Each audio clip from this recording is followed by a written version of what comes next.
think it's useful to have some clear defined aims of what we're doing when we join a project, campaign or start one. This can help to avoid destructive internal disagreement. There are two ways to go when we meet internal conflict. There is a personal wars of attrition, great for the victor, bad for the movement. Or we could look at new avenues of approach through disagreement, like a new project created from the experience, something that solves difference creatively and keeps us working together. The movement for change is fraught with personality clashes, wasted time, work frustration. This is part of the process of change and something that needs to be understood. It's going to happen no matter how wonderful we feel about each other.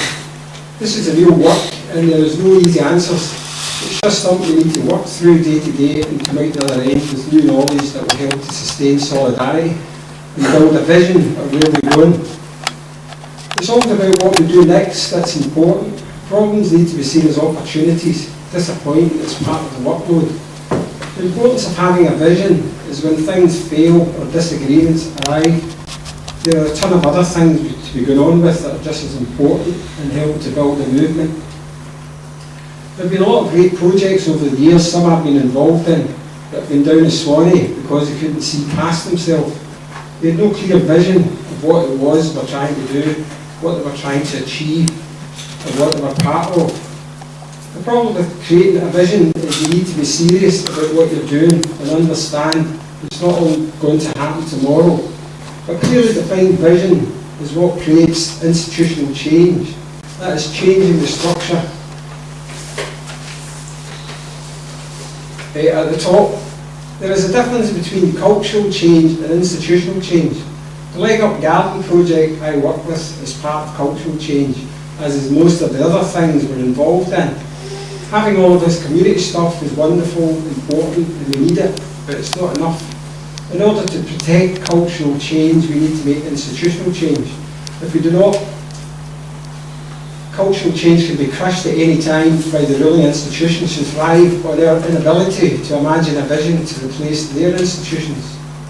So how do we go about creating institutional change?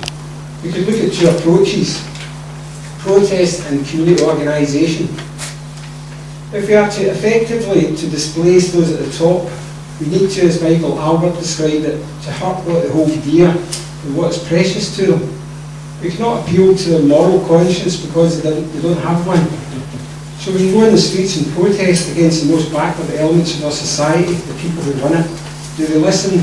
Those we protest against control the media, the army, the police, all of the other state apparatus that can be used to deflect what we're trying to do. The questions could be, what do they fear most? A revolt in the street brought in by the multiple pressures created in our communities by corporate greed, such as happened in London and other places. These revolts were framed by the corporate media as riots by mindless thugs and were also extremely good for business. These kind of challenges to power are much more easily deflected than an organised and determined mass movement created in the community.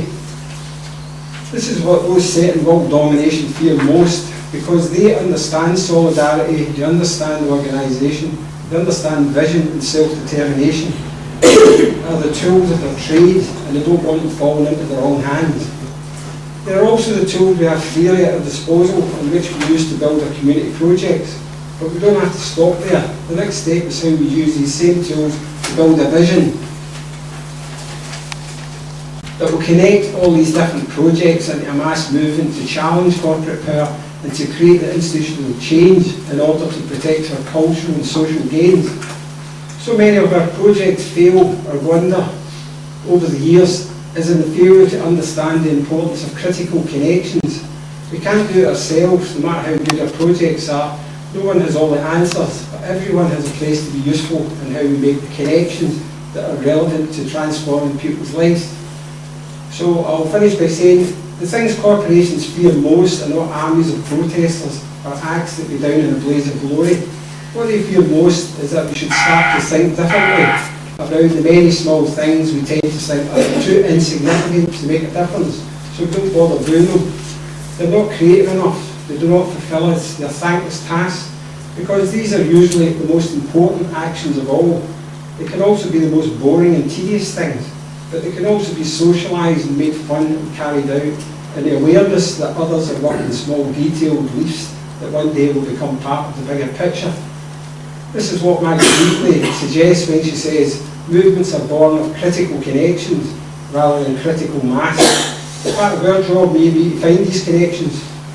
I think it's also important, if we are to avoid strife and conflict in the movement, that we strive not to find the movement's place in ourselves, but rather that we strive to find our place in the movement